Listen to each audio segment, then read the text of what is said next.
होली की अग्नि में इन 5 चीजों को भूलकर भी ना डालें, वरना हो सकता है बड़ा नुकसान। नमस्कार दोस्तों, होली की अग्नि में कुछ चीजें डालने से नकारात्मक प्रभाव पड़ सकता है। इससे गरीबी आ सकती है और घर में कंगाली छा सकती है। कई लोग अनजाने में होली की आग में ऐसी चीजें डाल देते हैं जिनका गलत प्रभाव पड़ता है। उन्हें पता ही नहीं होता कि इन चीजों को जलाने से घर बर्बाद होने की कगार पर आ सकता है। इसलिए आपकी इस वीडियो में हम बताएंगे कि कौन सी चीजें डालना शुभ होता है और कौन सी चीजें डालना अशुभ होता है। पंचांग के अनुसार इस साल फाल्गुन पूर्णिमा तिथि 13 मार्च गुरुवार को सुबह 10:36 से शुरू होगी और 14 मार्च शुक्रवार को दोपहर 12 बजे समाप्त होगी। चूंकि चंद्रोदय 13 मार्च को ही होगा, इसलिए पूर्णिमा का व्रत भी इसी दिन रखा जाएगा। अगले दिन दोपहर में पूर्णिमा समाप्त होने पर स्नान और दान करना उत्तम रहेगा। होलिका दहन 13 मार्च गुरुवार को रात 11:26 से मध्य रात्रि 12:30 तक। भद्रा मुख का समय रात 8:08 से 10:02 तक रंगों वाली होली 14 मार्च शुक्रवार को खेली जाएगी। अगर दिन में भद्रा काल चल रहा हो तो होलिका की पूजा शाम को शुभ मुहूर्त में ही करनी चाहिए। अशुभ समय में किया गया होली दहन जीवन भर परेशानियों को बुलावा दे सकता है। चंद्र ग्रहण का असर इस बार चंद्र ग्रहण 14 मार्च को सुबह 9:29 से दोपहर 12:29 तक रहेगा। हालांकि यह ग्रहण दिन में होने के कारण भारत में दिखाई नहीं देगा और यहाँ इसका सूतक काल भी मान्य नहीं होगा। शास्त्रों के अनुसार चंद्र ग्रहण के समय देवी शक्तियों का प्रभाव कुछ समय के लिए कम हो जाता है, इसलिए इस दौरान पूजा पाठ करने से बचना चाहिए। होली की रात का विशेष महत्व। नक्षत्र विद्या के अनुसार होली की रात को सिद्ध प्राप्ति की रात माना जाता है। इस रात सकारात्मक और नकारात्मक दोनों तरह की ऊर्जा बहुत सक्रिय रहती है। यही कारण है कि लोग इस दिन विशेष साधना और उपाय करते आए हैं।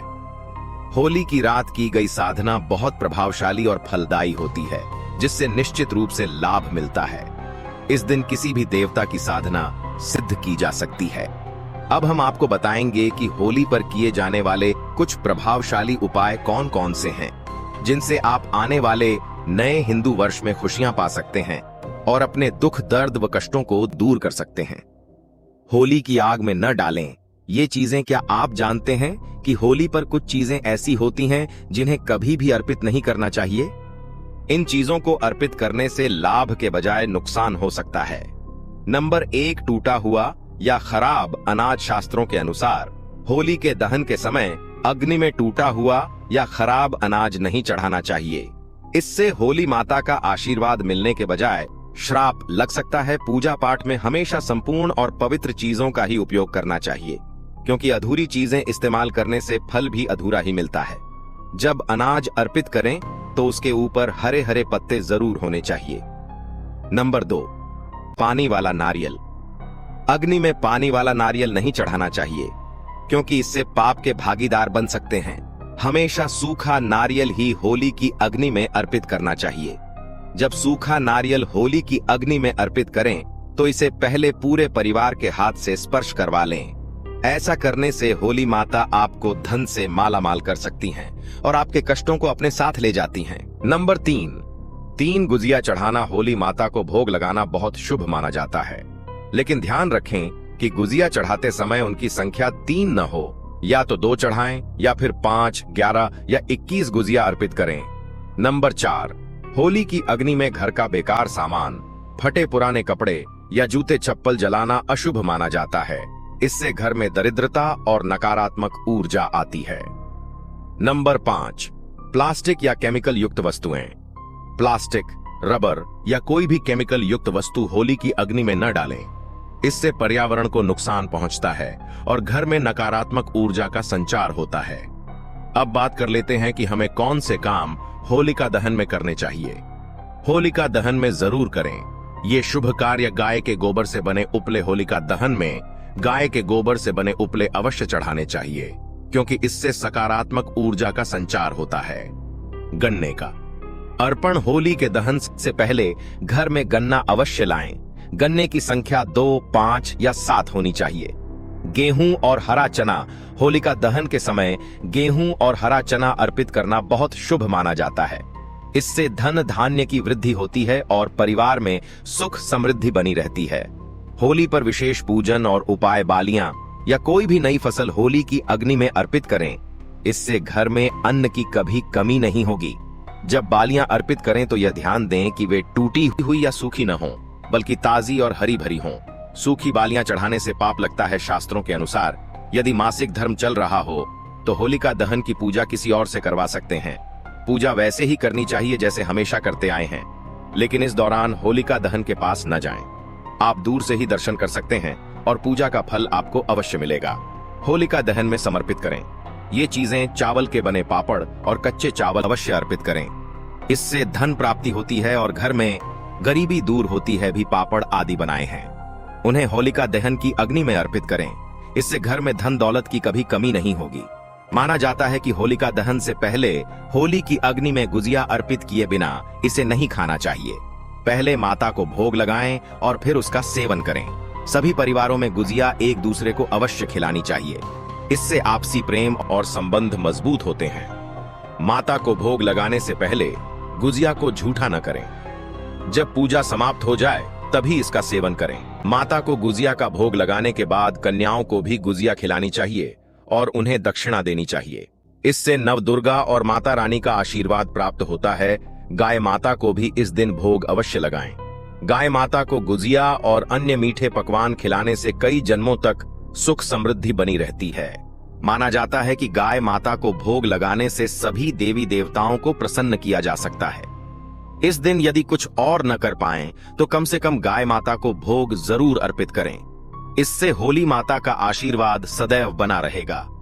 होली का दहन होने के बाद अगले दिन होली की राख घर अवश्य लानी चाहिए और पूरे परिवार के मस्तक पर इसका टीका लगाना चाहिए। इस राख को काले कपड़े में बांधकर घर में सुरक्षित रखें। यदि छोटे बच्चों को नजदोष लग जाए तो उनके माथे पर इस राख का टीका लगाएं। इससे बुरी नजर का प्रभाव नहीं पड़ेगा। होली की राख को काले कपड़े में बांधकर दुकान के गल्ले या लॉक में रखने से धन की वृद्धि होती है और किसी की बुरी नजर नहीं लगती। होली की रात को कुछ विशेष उपाय करने से घर में सुख समृद्धि आती है और नकारात्मक ऊर्जा दूर होती है। होली के दिन ध्यान रखने योग्य बातें माना जाता है कि होली के दिन सफेद चीजें किसी से नहीं लेनी चाहिए। इस दिन टोने टोटके अधिक प्रभावी माने जाते हैं और सफेद चीजों के माध्यम से किसी पर बुरा प्रभाव डाला जा सकता है। इसलिए सफेद चीजें न लें। वेद पुराणों के अनुसार होली खुशियों और प्रेम का पर्व है। इस दिन मांस और मदिरा का सेवन नहीं करना चाहिए। जो व्यक्ति होली के दिन मांस और शराब का सेवन करता है उसकी अगली योनि कुत्ते की मानी जाती है और ऐसा व्यक्ति कई जन्मों तक कष्ट भोगता है। शास्त्रों में कहा गया है कि भगवान श्री कृष्ण को होली का पर्व अत्यंत प्रिय है। इसलिए इस दिन कोई भी ऐसा कार्य नहीं करना चाहिए जिससे भगवान श्री कृष्ण नाराज हों। होली के दिन गाली गलौज नहीं करनी चाहिए, बड़ों का अपमान नहीं करना चाहिए और देर तक सोने से बचना चाहिए। पति पत्नी को संयम रखना चाहिए और ब्रह्मचर्य का पालन करना लाभकारी होता है। होली के रंग नकारात्मक ऊर्जा को दूर कर देते हैं। इसलिए जो व्यक्ति सच्चे मन से होली खेलता है उस पर होली माता का आशीर्वाद सदैव बना रहता है। ज्योतिष शास्त्र के अनुसार होली के दिन चांदी का सिक्का और एक छोटी डिब्बी जरूर खरीदनी चाहिए। इसके बाद पीले वस्त्र में हल्दी के साथ इसे माँ लक्ष्मी के चरणों में रखें। फिर होलिका दहन की रात चांदी की डिब्बी को घर की तिजोरी में रखें। ऐसा करने से घर में कभी धन की कमी नहीं होती। अगले दिन अपने घर के मुख्य द्वार पर आम या अशोक के पत्तों से बना बंधनवार जरूर लगाएं। वास्तु के अनुसार ऐसा करना बहुत शुभ माना जाता है। घर के दरवाजे पर बंधनवार लगाने से सकारात्मक ऊर्जा आती है और नकारात्मक शक्तियां दूर रहती हैं। शास्त्रों के अनुसार होली के दिन तुलसी के पौधे को बहुत शुभ माना जाता है। इस दिन तुलसी का पौधा लाकर उसे अपने ड्राइंग रूम या हॉल में रखना अच्छा होता है। मान्यता है कि जहां तुलसी का पौधा होता है वहां धन और समृद्धि बनी रहती है। वास्तुशास्त्र में होली के दिन धातु के कछुए को भी शुभ माना गया है। कहा जाता है कि धातु का कछुआ घर में रखने से सकारात्मक ऊर्जा आती है और धन की आवक बढ़ती है। इसीलिए होली के शुभ अवसर पर धातु से बना कछुआ घर जरूर लाएं। होलिका दहन की रात वहां की राख लेकर आएं और उसे घर के हर हिस्से में हल्का सा छिड़कें। इससे घर की नकारात्मक ऊर्जा समाप्त हो जाती है। साथ ही होली के दिन सुबह घर के मुख्य द्वार पर बंधनवार जरूर लगाएं, क्योंकि पूर्णिमा तिथि मां लक्ष्मी को प्रिय होती है। ऐसा करने से घर में उनका आशीर्वाद बना रहता है। होली एक पवित्र त्योहार है और इसे सच्चे मन और श्रद्धा से मनाना चाहिए। लोग होली का त्योहार सम्मान और सच्चे मन से नहीं मनाते, वे भगवान श्री कृष्ण के आशीर्वाद से वंचित रह सकते हैं। होली के दिन किन चीजों का दान नहीं करना चाहिए, इस पर विशेष ध्यान दें। माता लक्ष्मी के सच्चे भक्त इस वीडियो को लाइक जरूर करें और कमेंट बॉक्स में माता लक्ष्मी लिखें, ताकि माता लक्ष्मी जी का आशीर्वाद आप और आपके परिवार पर बना रहे और आपको कभी भी धन की कमी न हो। वास्तुशास्त्र के अनुसार होली के दिन सुहागन महिलाओं को बिंदी, सिंदूर, आलता और अन्य 16 श्रृंगार की चीजें दान नहीं करनी चाहिए। इस दिन नकारात्मक ऊर्जा समाप्त होती है और सकारात्मक ऊर्जा का संचार होता है। ऐसे में इन चीजों का दान करना पति के लिए हानिकारक हो सकता है। आमतौर पर वस्त्र दान करना पुण्य का कार्य माना जाता है, लेकिन होली के दिन और रंगों वाली होली के समय वस्त्रों का दान नहीं करना चाहिए। वास्तुशास्त्र के अनुसार इन दिनों वस्त्रों का दान करने से व्यक्ति की सुख, समृद्धि और खुशहाली प्रभावित हो सकती है। वास्तुशास्त्र के अनुसार होलिका दहन के दिन पैसों का दान नहीं करना चाहिए। ऐसा करने से आर्थिक स्थिति पर नकारात्मक प्रभाव पड़ सकता है। होली की रात संभव हो तो चुपचाप एक विशेष वृक्ष को छूकर आ जाएं। इससे गरीबी दूर हो सकती है और जीवन में धन की वृद्धि होगी। भगवान विष्णु और माता लक्ष्मी के आशीर्वाद से आपकी सभी मनोकामनाएं पूर्ण हो सकती हैं, जिससे आप धनवान बन सकते हैं। का त्योहार बुराई पर अच्छाई की जीत का प्रतीक माना जाता है। शास्त्रों में बताया गया है कि इस दिन पेड़ पौधे और जीव जंतु जागृत अवस्था में होते हैं, जिनमें कई देवी देवता वास करते हैं। इस वर्ष होली पर एक दुर्लभ संयोग बन रहा है, क्योंकि होली पूर्णिमा और चंद्र ग्रहण के साथ पड़ रही है। यह एक विशेष अवसर है जब व्यक्ति को अपने जीवन की सभी परेशानियों से मुक्ति पाने का मौका मिलता है। होली पर एक विशेष वृक्ष को छूने से अद्भुत लाभ मिल सकता है, और वह वृक्ष है गूलर का वृक्ष। जब भगवान नरसिंह जी ने हिरण्यकश्यप का वध किया, तब उनके नाखूनों में तेज खुजली होने लगी। इस पीड़ा से राहत पाने के लिए उन्होंने अपने नाखून गूलर के वृक्ष पर रगड़े। इससे भगवान नरसिंह जी को आराम मिल गया। लेकिन गूलर के वृक्ष को पीड़ा होने लगी।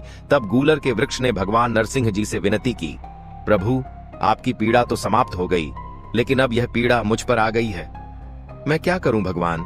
नरसिंह जी ने कहा, गूलर वृक्ष, चिंता मत करो, थोड़ी ही देर में तुम्हारी पीड़ा भी समाप्त हो जाएगी। तुम्हारी उदारता से मैं बहुत प्रसन्न हूँ। अब हर होली के दिन माता लक्ष्मी और मैं स्वयं तुम पर वास करेंगे। इसलिए वेद पुराणों में कहा गया है कि यदि होली के दिन एक लोटा जल लेकर गूलर के वृक्ष को अर्पित किया जाए और उसे छू लिया जाए, तो वह वृक्ष व्यक्ति के जीवन की सभी परेशानियों, कठिनाइयों और समस्याओं को अपने में समाहित कर लेता है। इससे जीवन में धन, सुख, समृद्धि और ऐश्वर्य की प्राप्ति होती है और सभी मनोकामनाएं पूर्ण होती हैं। होली के दिन आप पीपल के वृक्ष को छूकर आते हैं और वेद पुराणों के अनुसार थोड़ी पूजा अर्चना कर लेते हैं, तो भगवान विष्णु और माता लक्ष्मी जी का आशीर्वाद निश्चित रूप से प्राप्त होगा। भगवान श्री कृष्ण ने भगवद गीता में कहा है, वृक्षों में मैं पीपल हूँ, इसलिए पीपल का वृक्ष हिंदू धर्म में सबसे पूजनीय माना जाता है। वेद पुराणों में बताया गया है कि भगवान विष्णु जी होली के दिन पीपल के वृक्ष में वास करते हैं। इस दिन यदि कोई व्यक्ति एक लोटा जल पीपल के वृक्ष को अर्पित करता है और उसकी 11 परिक्रमा करता है, तो माता लक्ष्मी और भगवान विष्णु का आशीर्वाद मिलता है। 11 बार भगवान विष्णु जी के बीज मंत्र का जाप करें, नमो भगवते वासुदेवाय नमः। यदि आपने इस होली पर चंद्र ग्रहण और पूर्णिमा के दिन यह उपाय कर लिया, आपका दुर्भाग्य दूर हो जाएगा और आपका भाग्य प्रबल हो जाएगा। यदि आप चाहते हैं कि आपका भाग्य हमेशा आपका साथ दे, जो भी काम शुरू करें उसमें सफलता मिले, नवग्रह आपके अनुकूल हो जाएं और भगवान विष्णु जी का आशीर्वाद मिले, तो आपको बस यह छोटा सा उपाय करना है। होली के दिन सुबह से रात तक किसी भी समय अच्छी तरह स्नान करें, एक लोटा जल लें और उसमें 5 इलायची डालें। इसके बाद घर के पास किसी भी पीपल के वृक्ष के पास जाएं और जल अर्पित करें। यदि आप इस उपाय को श्रद्धा और विश्वास के साथ करेंगे, तो माता लक्ष्मी जी की कृपा से आपके सभी आर्थिक कष्ट और परेशानियां समाप्त हो जाएंगी। आपके धन आने के मार्ग खुल जाएंगे और उसमें निरंतर वृद्धि होगी। माता लक्ष्मी जी के आशीर्वाद से आपका आने वाला समय बेहद शुभ और सौभाग्यशाली होगा। यदि आप चाहते हैं कि माता लक्ष्मी और भगवान विष्णु जी का आशीर्वाद आपके परिवार पर हमेशा बना रहे और इस होली पर आप समृद्ध बने, तो पूरी श्रद्धा और विश्वास के साथ इस जानकारी को अपने प्रियजनों तक जरूर पहुंचाएं, क्योंकि इस होली पर आपकी राशि के अनुसार कुछ खास उपाय हो सकते हैं जिनका पालन कर आप जीवन में लाभ पा सकते हैं। हम आपके कमेंट का जवाब जरूर देंगे, लेकिन आपसे निवेदन है कि वीडियो को लाइक करना ना भूलें। जय भगवान विष्णु, जय होलिका माता। आपको यह वीडियो कैसे लगी हमें कमेंट बॉक्स में जरूर बताना, और ऐसे ही ज्ञानवर्धक वीडियो देखने के लिए आप मेरे चैनल को सब्सक्राइब कर सकते हैं। मिलते हैं नेक्स्ट वीडियो में, तब तक के लिए नमस्कार।